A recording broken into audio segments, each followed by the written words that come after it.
To my channel. ఈరోజు ఏం జరగబోతుందో తెలుసుకుందామా? ఇంకా ఎపిసోడ్లోకి వెళ్ళిపోతే జ్యోత్స్న అలాగే పారిజాతం చాలా హ్యాపీగా ఫీల్ అవుతూ ఉంటారు.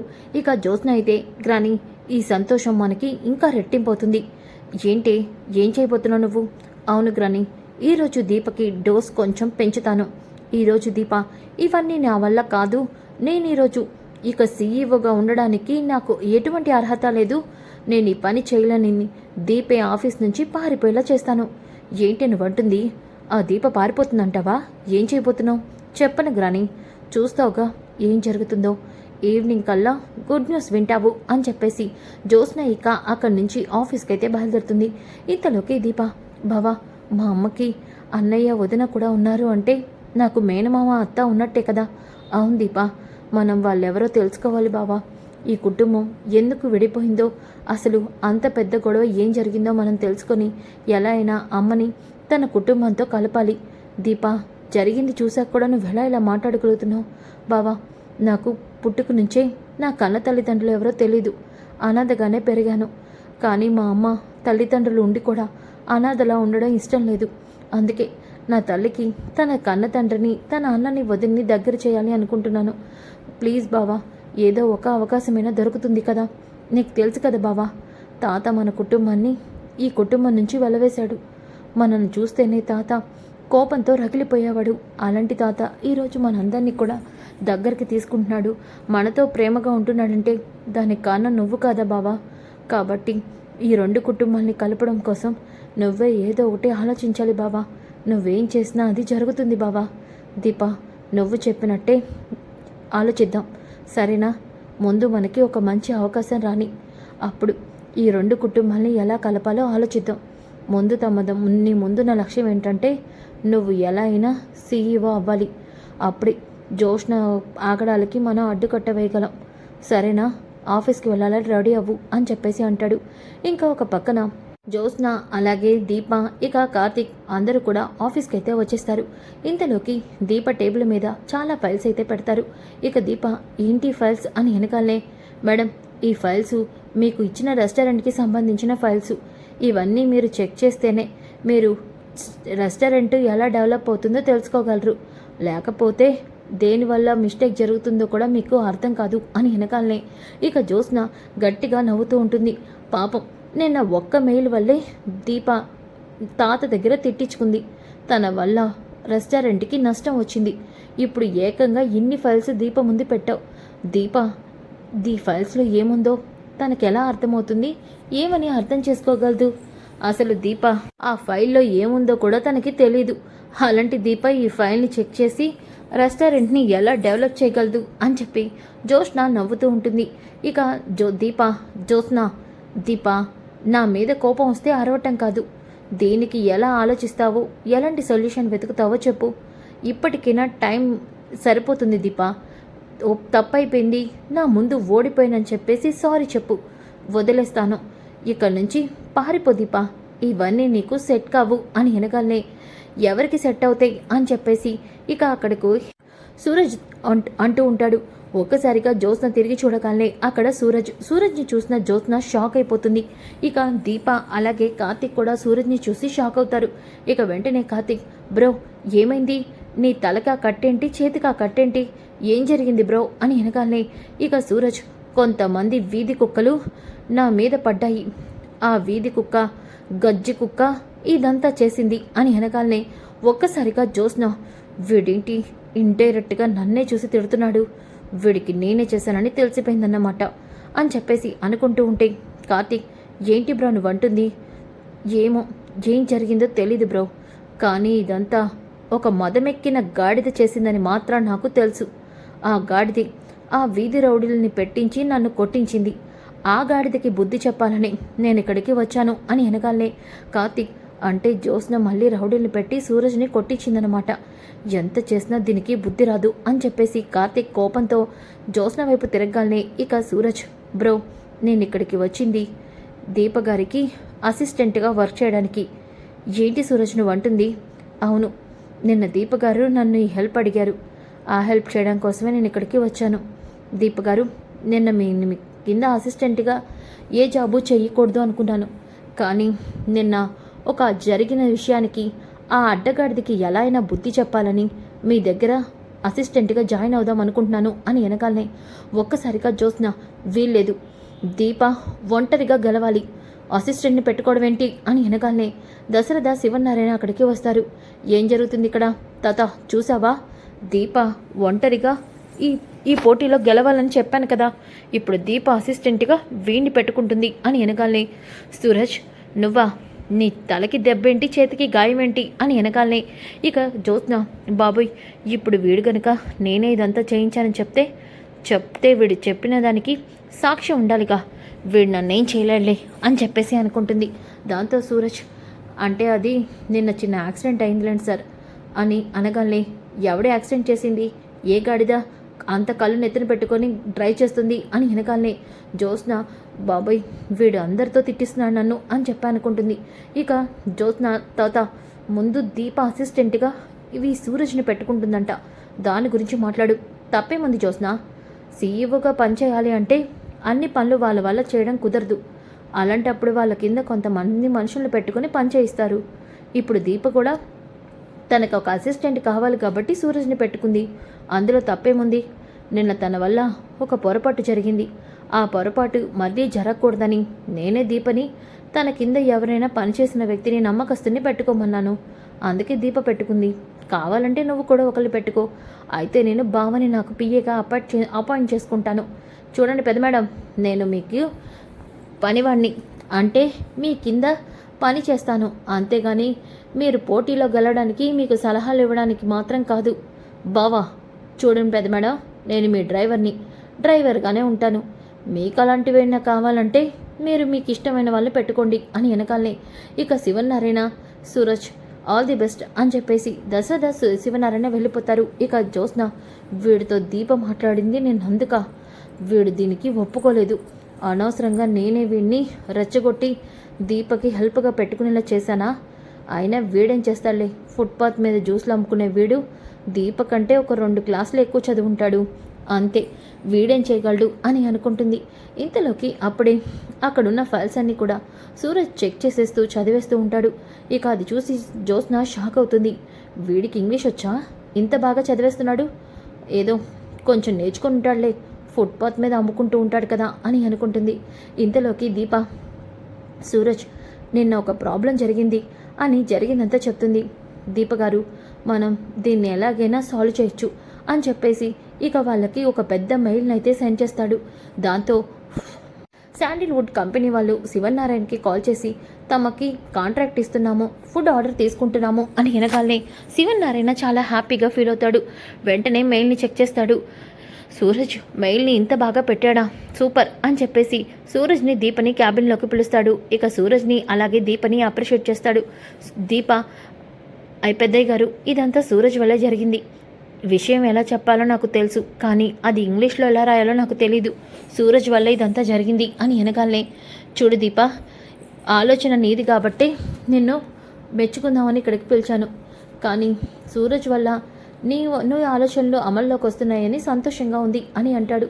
ఇంకా ఒక పక్కన అప్పుడే జ్యోత్స్న మేనేజర్ మేడం మనం ఇంత ప్లాన్ చేస్తే మళ్ళీ ఆ దీపగారి మీ మీద గెలిచేలా ఉన్నారు, జీంట్రా నా కింద పనిచేస్తూ దాన్ని పొగుడుతున్నావు, అది కాదు మేడం, మీరు చెప్పినట్టు నేనేమో దీప మేడంకి ఆ మీల్స్ 60 రూపాయలే అడుగుతున్నారని అబద్ధం చెప్పాను, సార్ ముందు దీప గారిని ఇరికించాం, కానీ ఇప్పుడు ఆ కాంట్రాక్ట్ మళ్ళీ వాళ్ళకి వచ్చింది కదా మేడం అని అంటూ ఉంటే అప్పుడే శివనారాయణ అక్కడికి వస్తాడు. ఏం కూసావురా నువ్వు, అంటే దీపకి అబద్ధం చెప్పింది నువ్వే అన్నమాట, అంటే సార్ అది అని వినగానే శివనారాయణ ఇక మేనేజర్ చెంప పగలగొడతాడు. నువ్వు ఈ దరిదాపుల్లో ఎక్కడైనా కనిపించావో నేనేం చేస్తానో నాకే తెలీదు, మర్యాదగా ఎక్కడి నుంచి వెళ్ళిపో.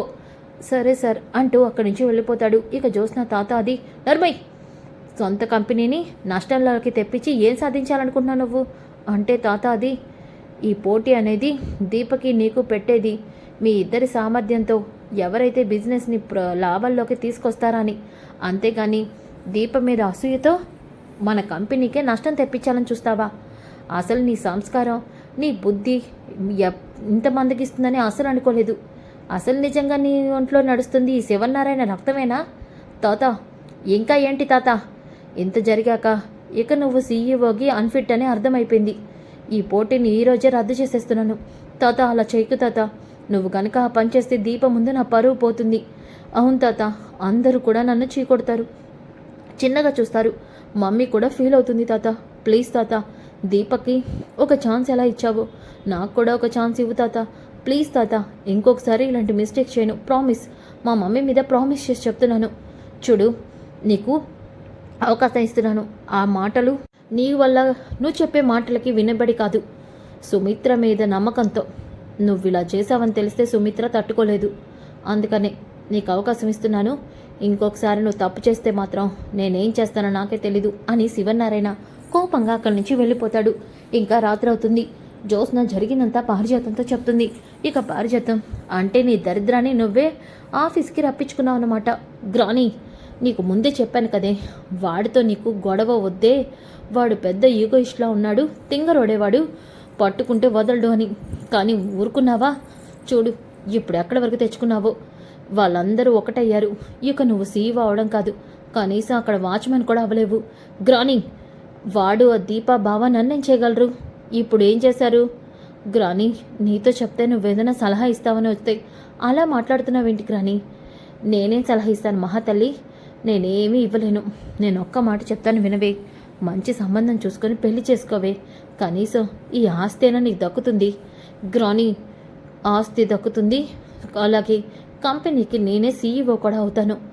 అది కాదే గ్రాని, నేను ఏం చేయాలో నాకు బాగా అర్థమైంది. ముందు నేను ఒక విషయం అడుగుతాను, చెప్పు. దేని గురించి? అదే ఆ దక్షిణామూర్తికి తాతకి ఏం జరిగిందని ప్రతిసారి తాత ఆ దక్షిణామూర్తిని చూసి అంత సీరియస్ అవుతున్నాడు. ఎప్పుడు ఒక్కరి మీద కూడా కోపం చూపించని మా మమ్మీ కూడా కన్న తండ్రిని కూడా చూడకుండా అలా మాట్లాడుతుంది. ఏం జరిగింది గ్రాని? ఒసే పాపిష్టిదానా, ఇప్పుడు అదంతా నీకెందుకే? ఇప్పుడు గనుక నువ్వు ఈ మాటలు మాట్లాడుతుంది ఎవరైనా విన్నారో నిన్ను నన్ను ఇద్దరిని మీ తాత బయటకు గంటేస్తాడు. గ్రాని, ఇక్కడ నువ్వు నేనే ఉన్నావు, అందుకే అడుగుతున్నాను, చెప్పు. అసలు ఆ కుటుంబానికి ఈ కుటుంబానికి ఏం జరిగింది? ఎందుకు తాత అంత సీరియస్ అవుతున్నాడు? చెప్పు గ్రాని. చెప్తాను విను.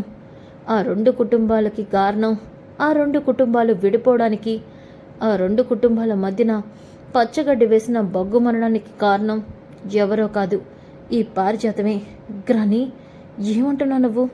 అవునే, నేనేదో కామెడీ చేస్తున్నానని నేను కమెడియన్ అనుకున్నావా? కాదే, ఈ పారిజాతం బై బర్తే విలన్ క్యారెక్టర్. అవును, నా విలనిజం వల్లే మీ తాత సుమిత్ర తన కుటుంబానికి శాశ్వతంగా దూరమైంది. గ్రాని, నేను నమ్మలేకపోతున్నాను. అంత పని నువ్వేం చేసావు గ్రాని? నాకు తెలుసుకోవాలంది, చెప్పు గ్రాని. చెప్తాను వినవే పిల్ల కుంక. సుమిత్ర తన కుటుంబం అంటే చాలా ప్రేమతో ఉండేది. ఇక మీ తాత ఆ దక్షిణామూర్తి చిన్నప్పటి నుంచి ప్రాణ స్నేహితులు. అందుకే తమ పిల్లల్ని వాళ్ళిద్దరికి ఇద్దరు పెళ్లి చేసుకుంటే వాళ్ళ స్నేహం బంధుత్వంగా మారుతుందని దక్షిణామూర్తి తన కూతుర్ని దశరథకిచ్చి పెళ్లి చేశాడు. ఇక శివనారాయణ దక్షిణామూర్తితో వియ్యం అందుకున్నాక ఈ రెండు కుటుంబాలు ఒకటైపోయినాయి. ఎలా అంటే కనీసం ఈ రెండు కుటుంబాల మధ్య గాలి కూడా రాదేమో అన్నంతగా. ఇక సుమిత్ర అయితే ఈ ఇంటి దేవతలాగా మీ తాత సుమిత్రని ఈ ఇంటి మహారాణిలా చూసుకుంటున్నాడు. ఇదంతా ఇలాగే ఉంటే నా పెత్తనం సాగదు, నేను అనుకున్నది జరగదు. అందుకే నేను ఆలోచించి ఒక నిర్ణయం తీసుకున్నాను. ఏంటంటే ఈ రెండు కుటుంబాల మధ్య చిచ్చు పెట్టాలని.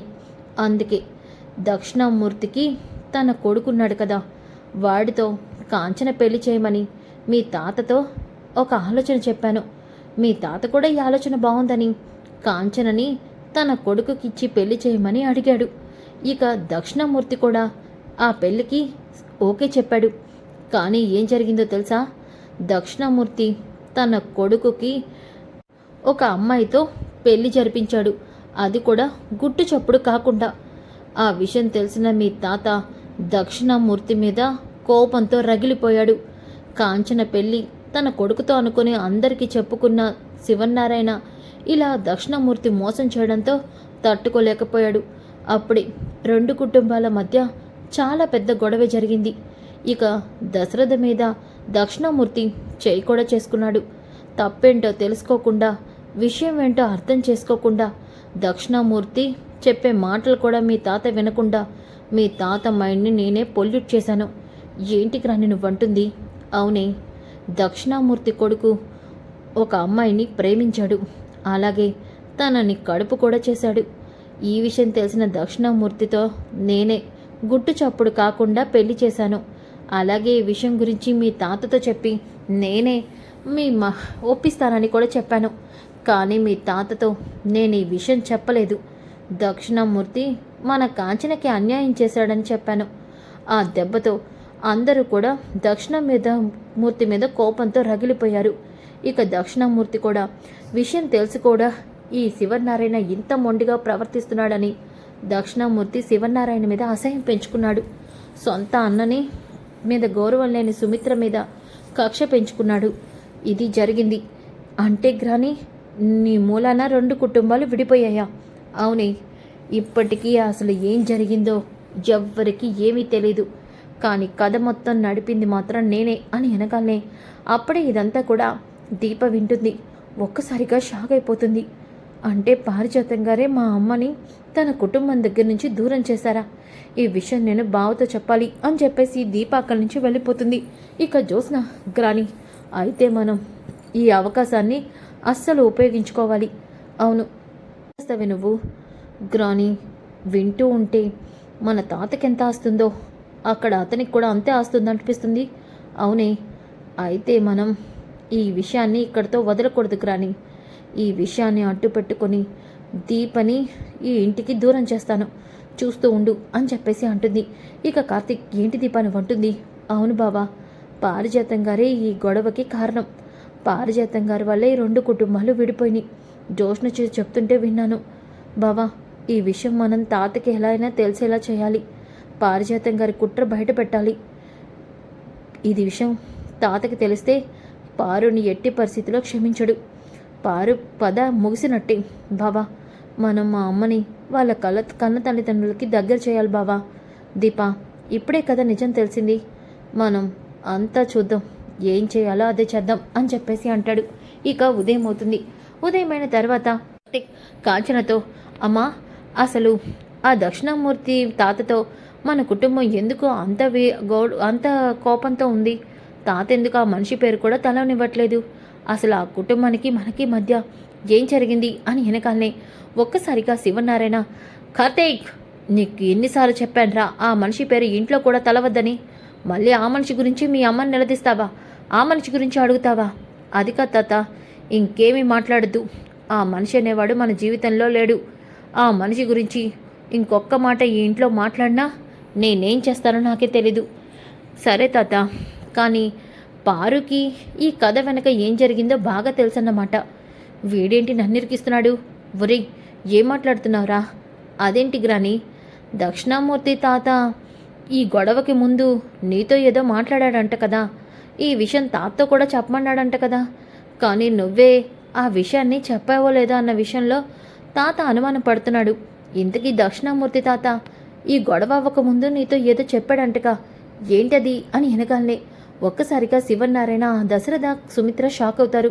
ఇక పారిజాతం అయితే నన్నింటిలా ఇరికించాడు వీడు అని చెప్పి, ఏవండి, వాడు చెప్పేదేమీ నమ్మకండి. దక్షిణామూర్తి నాతో ఏమీ చెప్పలేదు, నాకేమీ తెలీదు, అసలు నేను వాళ్ళ ఇంటికే వెళ్ళలేదు, నిజమండి అని వెనగాలనే, చూడు పారిజాతం, వాడు నీతో ఏదో చెప్పాడన్నాడు, కానీ ఇంటికి వెళ్ళావు, నీకేదో తెలుసని ఎవరూ అనలేదే, కానీ నువ్వు ఆ మాట అన్నావంటే ఖచ్చితంగా నువ్వు ఆ ఇంటికి వెళ్ళావని అర్థమవుతుంది. చెప్పు పారిజాతం, ఏం జరిగింది ఆ రోజు? ఎందుకు నువ్వు వాళ్ళ ఇంటికి వెళ్ళావు అని వెనకాలే, బాబోయ్, ఇప్పుడు నేనేం చెప్పి తప్పించుకోవాలి అని పారిజాతం టెన్షన్ పడుతూ ఉంటుంది. పారు, తాత అడుగుతున్నాడుగా, చెప్పు, అసలు గొడవ అవ్వక ముందు రోజు నువ్వు దక్షిణామూర్తి తాత ఇంటికి ఎందుకు వెళ్ళావు? చెప్పు పారు అని వెనకాలనే అడుగుతున్నాడుగా వాడు. చెప్పు అని వెనకాలనే, అది ఏమండి, అది ఆ రోజు కాంచనకి దక్షిణామూర్తి కొడుకుతో మీరు పెళ్లి చేయాలనుకున్నారు కదా, ఇదే విషయం గురించి నేను దక్షిణామూర్తి ఇంటికి వెళ్ళానండి. కానీ అక్కడ దక్షిణామూర్తి కొడుకు ఒక అమ్మాయిని ప్రేమించానని, తన ఇప్పుడు గర్భవతి అని వాళ్ళ నాన్నతో చెప్తుంటే విన్నాను. అలాగే గర్భవతితో ఉన్న అమ్మాయి జీవితాన్ని నాశనం చేయకూడదని నేనే వాళ్ళిద్దరికీ పెళ్లి జరిపించమని దక్షిణమూర్తికి చెప్పాను. ఏంటి? అవునండి. ఇదే విషయం దక్షిణమూర్తితో ఎలాగైనా మీతో నేను చెప్పి ఒప్పిస్తానని, సమస్య ఏమీ లేదని చెప్పాను. కానీ ఇక్కడికి వచ్చాక నేను ఆ విషయం మీ దగ్గర దాచిపెట్టాను. ఆ రోజు తప్పు జరిగింది నా వల్లేనండి అని అంటుంది. ఒక్కసారిగా శివనారాయణ పారిజాతం చంప పగలగొడతాడు. ఇక దశరథ, పిన్ని, ఇంత పెద్ద నిజాన్ని నువ్వెలా దాచావు? అయినా ఇంత పెద్ద నిజాన్ని దాచిపెట్టిందే కాకుండా ఏమీ తెలియనట్టు నటించావా? అది కాదు దశరథ, అంటే అది అత్తయ్య గారు